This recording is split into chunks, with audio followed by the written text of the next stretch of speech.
술에 취해 길에 누워있던 남성이 차에 치여 숨졌습니다. 현장에 출동했던 경찰이 이 남성을 그대로 두고 철수하면서 사고가 난 건데요.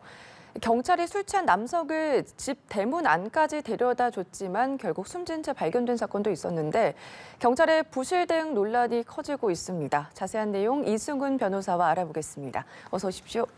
안녕하세요.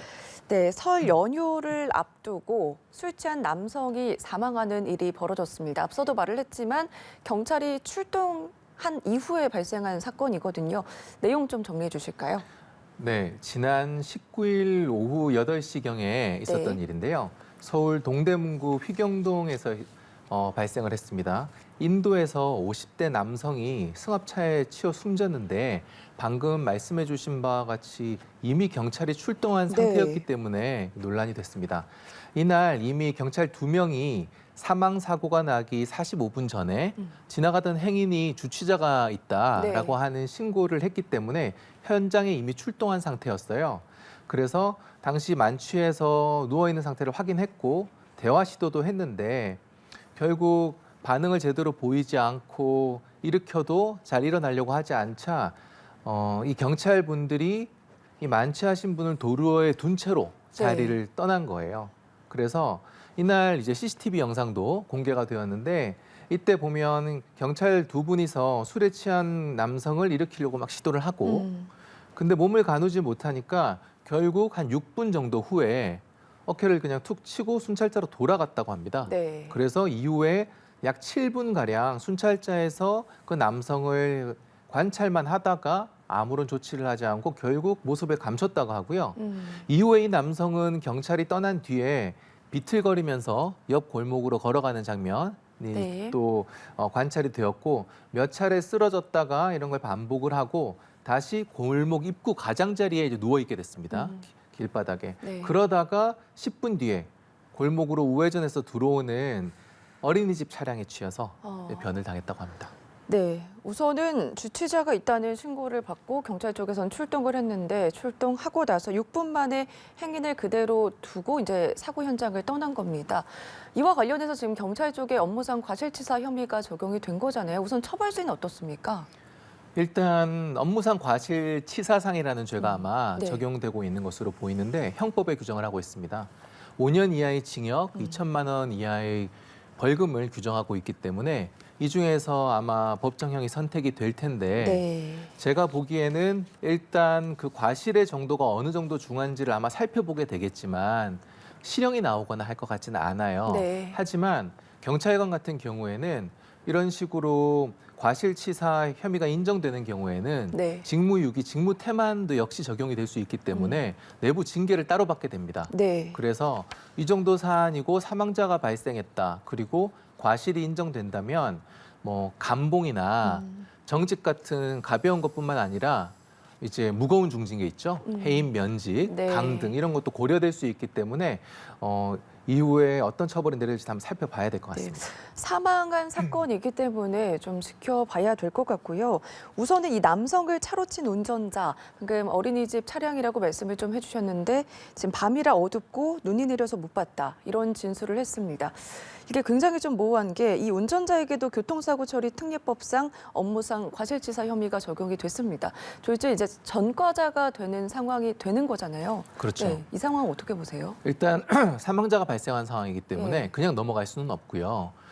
과연 과실이 있는지 특히 운전하다가 사망사고가 발생하는 경우에는 업무상 과실치사 혐의나 아니면 도로교통법상에 또 문제가 있는지에 대해서 살펴보게 되는데요.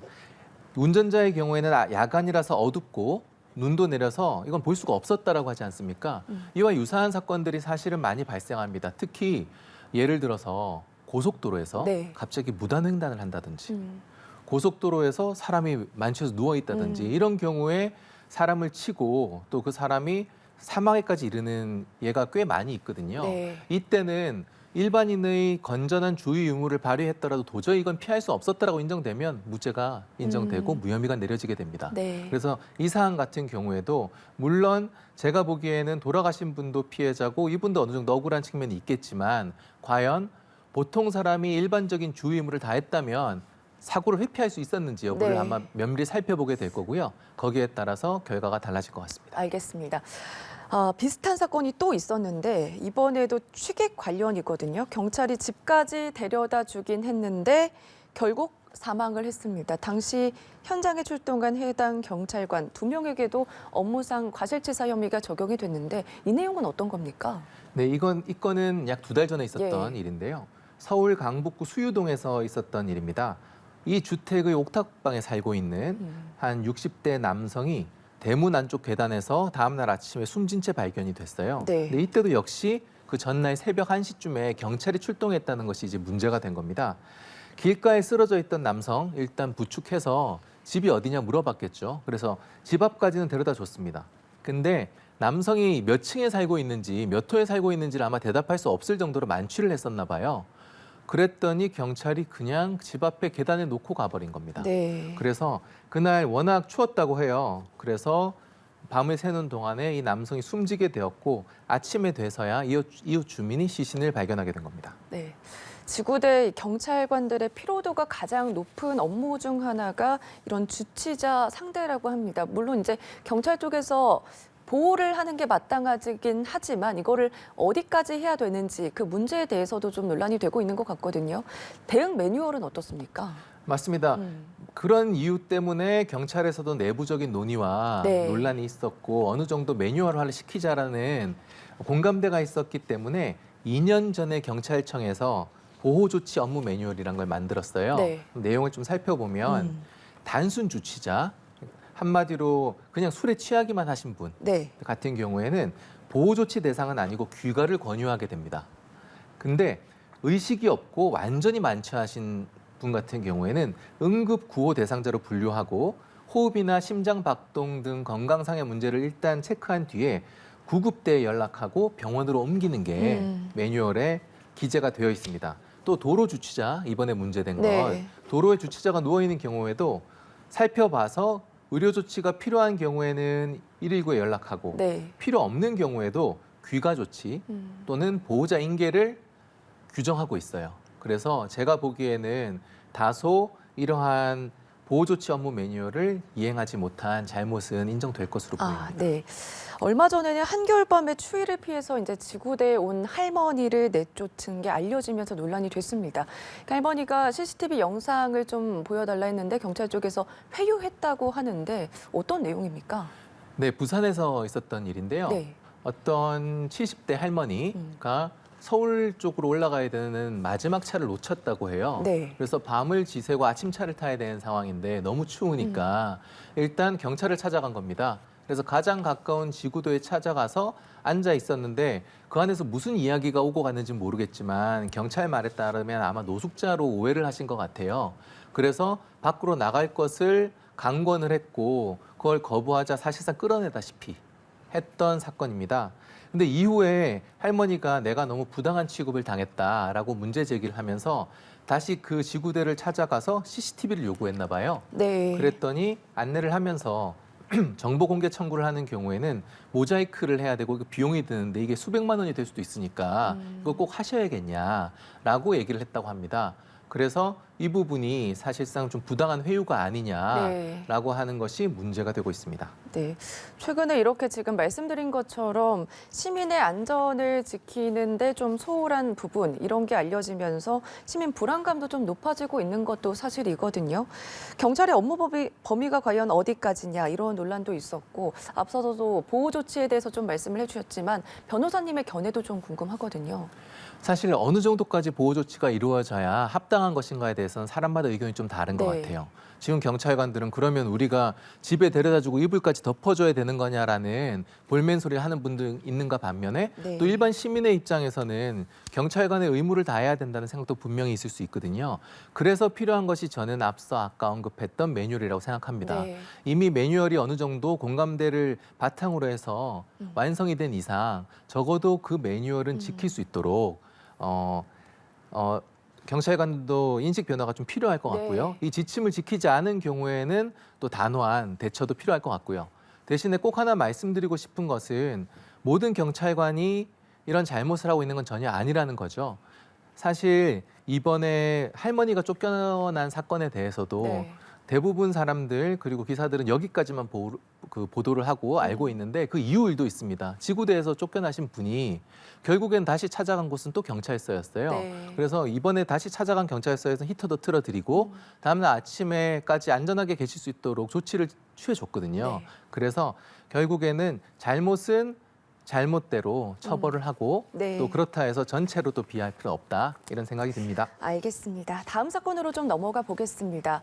우리 밥상에서 꼭 빠질 수 없는 게 바로 김치입니다. 근데 대한민국 김치 명장 1호가 썩은 재료로 김장을 하는, 김치를 만드는 모습이 나오면서 문제가 됐거든요. 저도 이 사진과 영상을 봤는데 좀 충격적이었어요. 맞습니다. 네. 지금 말씀하신 대로 대한민국 김치 명장 1호를 받으셨던 분이 대표로 있는 식품회사에서 이제 문제가 발생했습니다. 내부 고발로 보이는데요. 이들의 검찰에 발표한 데에 따르면 2021년 8월부터 2022년 1월 사이에 썩은 배추나 네. 무로 건강 해칠 우려가 있는 김치를 17만 6천 킬로그램, 또 19년 5월부터 22년 2월까지는 또 같은 김치 24만 킬로그램을 제조해서 이제 판매했다는 혐의를 받고 있는데요. 공개되어 있는 영상 보시면 심지어 그 김치를 다루고 있는 직원들도 아이고 더럽다, 뭐 쉰내가 난다, 다 썩었다 이런 얘기를 하고 있는 것으로 봐서 상태가 상당히 심각했던 건 맞는 것 같아요. 네. 지금 이 김순자 대표와 관계자들 식품위생법 위반 혐의로 기소가 됐습니다. 이 썩은 재료를 40만 킬로그램이나 김치를 만든 업체와 대표거든요. 우선은 처벌 수위는 어떻게 됩니까? 근데 처음에는 아마 실무자들 선에서만 조사가 이루어진 것 같은데 네. 좀 더 강도 높은 수사를 통해서 방금 말씀하신 김순자 대표도 지시를 했다거나 알고도 묵인한 정황들이 발견된 것 같아요. 네. 그래서 이번에 새롭게 이제 기소가 된 것 같고 식품위생법 같은 경우에는 이런 사안에 대해서 5년 이하의 징역이나 5천만 원 이하의 벌금을 규정하고 있습니다. 그런데 아까 제가 말씀드린 것처럼 몇만 킬로그램이라고 지금 몇십만 킬로그램 얘기하고 있지 않습니까? 네. 워낙 피해가 크다 보니까 이 부분에 대해서는 제가 보기에는 실질적 책임을 져야 되는 사람은 실형을 면하기 어려울 것 같아요. 네. 이미 지금 40만 킬로그램이기 때문에 유통을 하고 이미 산 분들도 계실 것 같거든요. 이 분들은 또 고소를 할 수도 있는 거잖아요. 이 가능성은 어떻게 보세요? 물론 이 상한 음식을 먹어서 내가 이런 피해를 입었다는 증거를 가지고 계신 분이라면 네. 충분히 고소도 할 수 있고 피해 보상도 받을 수 있겠지만 시간도 많이 지났고 이런 증거를 남긴다는 게 쉬운 일이 아니잖아요. 현실성은 좀 부족합니다. 하지만 네. 이런 점은 있죠. 방금 얘기하신 바와 같이 실질적인 피해자들이 피해 보상을 받을 길이 없어요. 그렇기 때문에 이 부분은 양형에 좀 더 반영이 돼서 엄벌에 처할 수 있을 것으로 봅니다. 네, 지금 말씀드린 김치 업체뿐만 아니라 종종 저희가 이제 서울 성수식품 업체에서도 식품 위생을 위반했다 이런 것도 있었고 음식점 위생 논란도 계속해서 나오는 상황이거든요. 이게 계속 비일비재하게 나오는 이유에 대해서 너무 처벌 수위가 낮은 것 아니냐, 솜방망이 처벌 아니냐 이런 얘기도 나오는데 이 부분은 어떻게 생각하세요? 식품위생법에 문제가 되는 사안들 결국 파고 들어가면 본질적인 문제는 돈 문제라고 봐요. 네. 대부분이 상업적인 이유로 비위생적인 식품을 판매하거나 제조하기 때문에 문제가 생기는데 이 모든 것은 단가를 줄여서 폭리를 취하려고 하는 결국 돈 문제거든요. 네. 그렇다면 돈 문제는 돈 문제를 해결할 수밖에 없다고 생각합니다. 벌금 때리는 것도 한계가 있고 지금 역시 식품위생법 위반을 해서 처벌을 받으면 과징금 제도도 있기는 한데요. 추징금 제도가 있긴 하지만 네. 현실성이 떨어지는 건 사실이에요. 왜냐하면 이 식품을 팔아서 어느 정도 이득을 챙겼는지 증거를 검찰이 제공을 해야지만 그 부분에 대해서 추징을 할 수 있기 때문이거든요. 네. 그래서 제가 보기에는 한마디로 돈 문제 같은 경우에는 우리 그런 말 속된 말로 쓰죠. 혼줄이 아니라 돈줄을 내야 된다고. 그런 것처럼 징벌적인 추징금제를 도입을 해서 만약에 돈 문제로 이런 식으로 먹는 걸로 장난을 치면 패가 망신한다. 네. 라는 인식을 심어줄 수 있을 만큼 제도 개선 필요할 것으로 보입니다. 알겠습니다. 다음 사건 넘어가 보겠습니다. 대법원 판결 내용인데요. 저작권을 무단으로 이용한 사실을 모르고 콘텐츠를 사서 쓴 사람, 저작권자에게 배상을 해야 된다. 대법원 판결이 나왔거든요.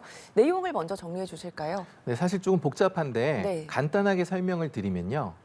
일단 소프트웨어 업체가 어떤 그 저작권 콘텐츠를 수업 콘텐츠를 개발을 했습니다. 그리고 이 개발한 콘텐츠를 다른 대학교에 이 콘텐츠를 납품받아서 네. 공급하는 업체의 직원이 있는데 이 직원이 무단으로 이 프로그램을 무단 복제해서 다른 대학에 넘긴 거예요. 네. 그리고 그 대학도 정당한 콘텐츠의 저작권료를 지급하지 않다는 사실을 알았던 것으로 보이고요. 근데 문제는 이 대학이 2016년에 또 다른 제3자에게 이 평생교육원의 영업권을 넘겼거든요. 네. 근데 이렇게 전체를 인수하는 경우에는 이 평생교육원이 가지고 있는 자산뿐만 아니라 잘못된 손해배상 채권과 채권 채무도 다 인수해야 되기 때문에 결국에는 인수한 제3자 네. 이분이 모든 책임과 손해배상 소송을 당하게 된 거예요. 이와 관련해서 책임의 소재와 관련해서 결국에는 그 저작권을 가지고 있는 업체에서 우리한테 원래는 돈을 주고 프로그램을 사야 되는데 컨텐츠를 사야 되는데 공짜로 썼으니까 네. 거기에 해당하는 부당이득을 반환해라라고 소송을 했고 네. 1, 2심에서는 일부만 인정이 되었는데 대법원에서는 전체를 다 지급하라고 판결이 난 사안입니다. 네, 쟁점이 부당 이득을 과연 어디까지 돌려줘야 되냐, 어디까지 책임을 져야 되냐 이 부분이었던 것 같은데 말씀해 주신 것처럼 지금 1, 2심에서는 이제 부분만 하는 거다 그랬는데 대법원에서는 전체를 말을 했습니다. 이게 법적 배경이 어떤 건지 궁금하고요. 앞으로 이 판례가 어떤 영향을 미칠지도 짚어주시죠. 네. 부당이득의 법리에 대해서 좀 간단히 설명을 드려야 될 것 같은데 네. 우리 민법은 이런 경우에 부당이득을 받은 사람이 이거를 알고도 부당이익을 내가 수익한 것이냐 아니면 모르고 한 것이냐에 따라 나누고 있습니다. 그래서 알고 했다는 것을 악이라고 표현을 하는데요. 악의의 수익자는 자기의 수익의 전체를 반환해야 됩니다. 네. 근데 선의의 수익자, 즉 모르고 이 부당이득을 본 사람, 대표적으로 뭐 이 사안 같은 경우에는 그 평생교육원 인수한 사람은 네. 몰랐다고 주장을 하겠죠. 이 경우에는 남아있는 수익, 잔존 수익만 반환하면 됩니다. 그래서 1, 2심에서는 알고 했던 부분에 대해서는 전체를 책임지고 모르고 한 부분은 책임지지 않는다라고 해서 일부만 승소했던 것이고요. 2심에서는 알고 했든 모르고 했든지 간에 일단 사용만 했으면 무조건 해야 된다. 저작권은 잔존한다. 네. 그래서 모두 다 배상해야 된다고 판결 내린 겁니다. 알겠습니다. 오늘 여기까지 들어보겠습니다. 지금까지 이승훈 변호사와 함께했습니다. 고맙습니다.